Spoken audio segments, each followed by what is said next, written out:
ओम शान्ति।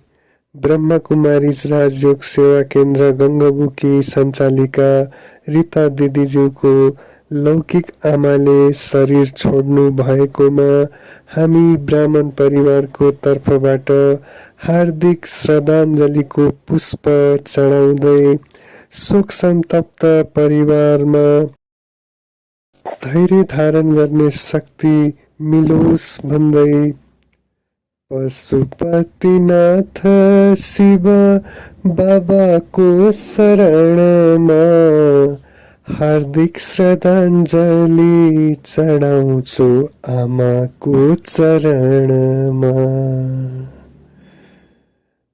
आत्मापन्छी संसारको खेल सकेर बिदा हुनुभयो। ओम शान्ति शान्ति शान्ति।